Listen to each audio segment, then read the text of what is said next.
युवती जग सोई रघुपति भगति जासु सुत होई जासु सुत होई जासु सुत होई। जिसका बेटा भगवान का भक्त है वो मां पुत्रवती, जिसका बेटा भगवान के चरणों से दूर है उस बेटे ने तो केवल अपनी मां का सौंदर्य बिगाड़ा, उस बेटे ने तो केवल अपनी मां को प्रसूति की पीड़ा दी है, केवल अपनी मां का सौंदर्य बिगाड़ने के लिए ही मनुष्य का जन्म किया है।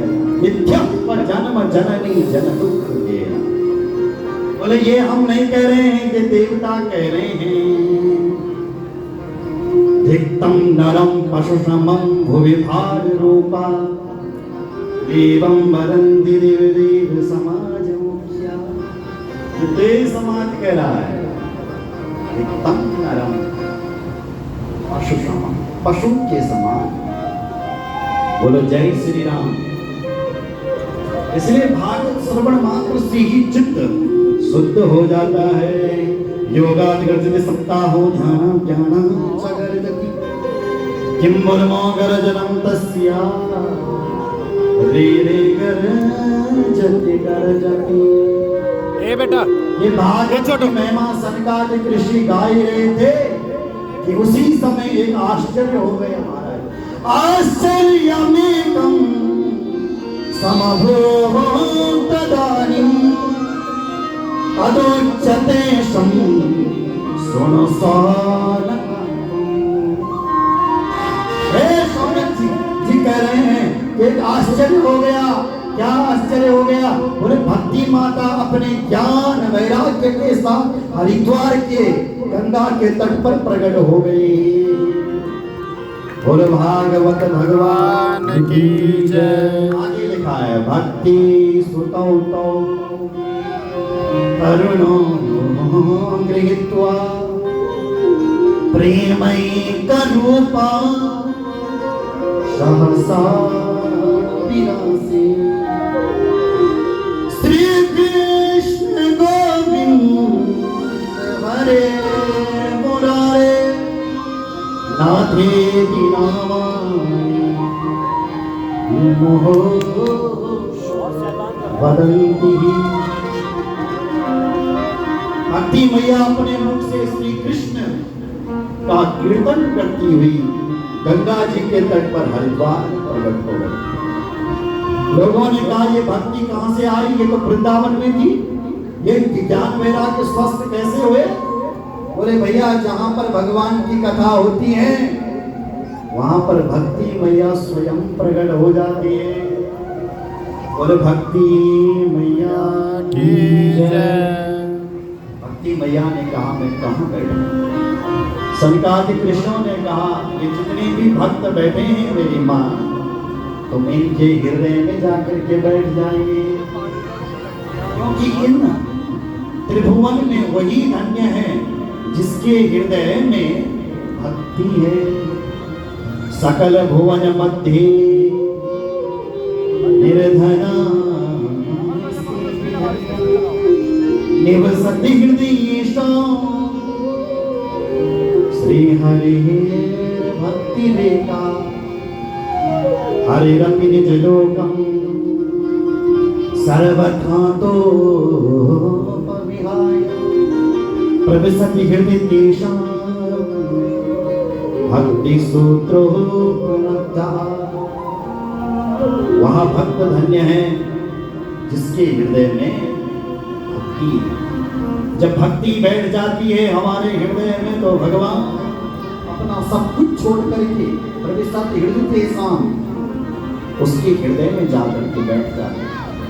इसके हृदय में, जिसके हृदय में भक्ति होती है, भागवत में लिखा है उसके पास कभी भूत नहीं आता है, प्रेत नहीं आता है, यमराज उसको लेने के लिए नहीं आता है, जिसके हृदय में भक्ति है।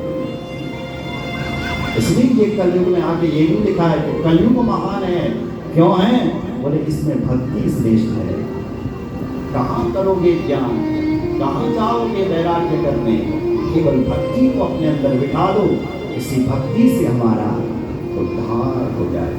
इस प्रकार से ज्ञान वैराग्य का उद्धार हो गया और भागवत के महात्म्य से स्वस्थ हो।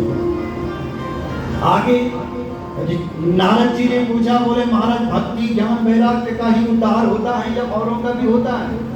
सनकादिक ऋषि कहते हैं, अरे नाथ कैसी बात करता है, ये मानवा पाप कृतस्तु सर्वदा सदा दुराचार लता विमार्गधा क्रोधाग्निदग्धा कुटिलस्य कामिना सप्ताह यज्ञेन कलो पुनन्ति ते।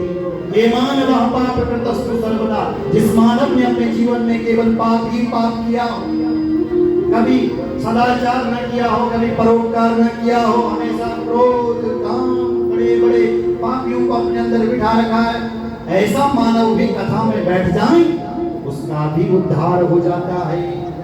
सत्येन हीनं प्रतिमंत्रिदूषका तृष्णा मूलास्या सर्वधर्म वर्जिता येनाम्बिका मत्सरणको विहिंसका सप्ताह यज्ञेन कलो पुनन्ति ते। सत्येन हीना, जो कभी सत्य न बोलता हो, जो अपने माता पिता का भी हत्यारा हो, जो अपने माता पिता को मारता हो, ऐसा दुष्ट आदमी जिसके अंदर तृष्णाएं भरी हुई है, जिसके अंदर अधर्म भरा हुआ है, दंभ भरा हुआ है, जिस आसुरी शक्ति का भगवान श्री कृष्ण 16 अध्यायों में गीता में वर्णन करते हैं, अर्जुन ये बड़ी बड़ी आसुरी शक्ति हमारे अंदर, इसलिए इनको निकाल अंदर से। वो ऐसी शक्तियां जिसके अंदर है उनका भी उद्धार हो जाता है। पंचोग्र पापा छलछत मकारिणा पुराः पिचासा एव निर्दयास्ते ब्रह्म स्वपुष्टा व्यभिचारकारिणा सप्ताह यज्ञेन कलो पुनन्ति ते। तो आश्चर्य ही करती है। क्रूरा पिशाचा एव निर्दयास्ते, जो व्यक्ति निर्दय है और जिसने अपने माता पिता को सताया फिर मर गया हो, मरने के बाद पिशाच बन गया हो, पिशाच योनि में भी भागवत कथा सुनी है, तो उसका भी साधु की कथा से उद्धार हो जाता है। नारद जी ने कहा, अच्छा किसी का उद्धार हुआ है? तो सनकादिक कहते हैं, हम आपको एक इतिहास सुनाते हैं। अतिथे कीर्तयस्य इतिहासं पुरातनं यस्य श्रवणमात्रेण पापहानि प्रजायते। ऋषियों, ये इतना प्यारा इतिहास है, यस्य श्रवण मात्रेण, इसके श्रवण मात्र से पाप हानि, सारे पाप, सारे अघ, सारे असुर अंदर के निकल जाते हैं। इतना प्यारा इतिहास सुनाइए महाराज, बोले ध्यान से सुनिए। तुंगभद्र तटे पूर्वम अभूत्तमं यत्र वर्णं स्वधर्मेण सत्य सत्कर्म तत्परा आत्मदेवः पुरे तस्मिन् सर्ववेद विशारदा श्रोतस्मातेषु निष्णातो द्वितीयः भास्करः। तुंगभद्रा नदी के तट पर एक गांव था, जिस गांव का नाम था उत्तम नगर। उस गांव में एक ब्राह्मण देवता रहते थे जिनका नाम था आत्मदेव ब्राह्मण। कैसे ब्राह्मण थे? बोले द्वितीय भास्कर के समान विद्वान। उनकी एक धर्म पत्नी थी, बहुत बड़ी खतरनाक, उसका नाम था धुंधली। कैसी थी वो? लोकवार्ता रतः क्रूरा प्रायसो बहुजल्पिता सूराचाग्रह कृत्येषु कृपणाः कलह प्रिया। बेचारी को कलह बहुत प्रिय था, झगड़ा। धुंधली का, जिसको सबको धुंधला दिखता हो, धुंधली का अर्थ होता है जिसको सिर्फ गलतियां ही गलतियां दिखाई देती है, जिसको सिर्फ अवगुण ही अवगुण दिखाई देते, वो है धुंधली। तो ऐसी धुंधली थी वो। दोनों दंपति तो बहुत अच्छे थे, लेकिन उनकी कोई संतान नहीं। एक दिन ब्राह्मण के मन में तो इतना दुख हुआ कि वह ब्राह्मण देवता अपना घर छोड़ करके वन में चले गए और वन में जोर जोर से रोने लग गया, जोर जोर से रोता है। इतने में कोई बाबा जी कहीं जा रहा होगा तो मिल गया। बाबा जी ने देखा एक ब्राह्मण देवता रो रहा है, पूछ लेते हैं क्यों रो रहा है। तो आया, संत जी ने पूछा, कथम रोदस्य विप्रत्वं काते चिंतावलीयसे। हे ब्राह्मण, तुम कौन हो और तुम क्यों रो रहे हो? कौन सी चिंता तुम्हें सता रही है? सत्वरम बद शीघ्र हमें बताओ। तब वो ब्राह्मण कहता है, किम ब्रह्मी मिर्से दुखम पूर्व पापेन संचितम। हे महाराज, मेरे पूर्व जन्म के सारे पाप उदय हो गए। क्यों? क्योंकि इस जन्म में मेरी कोई संतान नहीं है। ब्राह्मण का यह कहना है कि जब पूर्व जन्म के पाप होते हैं तो इस जन्म में हमें कष्ट मिलता है। इसलिए शायद आज सारे उदय हो गए हैं कि आज दुनिया का सबसे बड़ा दुखी आदमी मैं हूं। बोलो जय श्री राम। दुनिया का सबसे बड़ा सुखी स्वर्ग में वही रहता है जो सुखी है। जो 24 घंटे दुखी है, समझ लेना उसके लिए यही नरक है, नरक में ही पड़ा हुआ। जो सुखी है वो स्वर्ग में बैठा हुआ है। इसलिए हे महाराज, मुझे लग रहा है कि मेरे पूर्व जन्म के सब पाप उदय हो गए। क्यों? बोले धिग्जीवितम प्रजाहीनम धिग्रहम च प्रजाविनम धिग्धनम च नपत्यस्या धिक्कुलम संततिम विना। इस जीवन के लिए धिक्कार। संतान के बिना यदि तुम ग्रस्त हो और तुम्हारी संतान नहीं है तो ये जीवन धिक्कार है। संतान नहीं है तो उस घर के लिए धिक्कार है। संतान नहीं है तो क्या करोगे भाई उस धन का? उस धन के लिए भी धिक्कार है। इसलिए संतान नहीं है तो पुत्र के लिए धिक्कार है। तो जय श्री राम। इसलिए एक संत कहते हैं, आपकी संतान अच्छी है तो आपसे बड़ा करोड़पति कोई नहीं है। आपकी संतान बुरी है तो आपसे बड़ा निर्धन कोई नहीं है। एक पिता कभी रोता नहीं है मेरी मां। पिता बड़ा मजबूत होता है। एक पिता की आंखों में 2 ही बार आंसू आते हैं।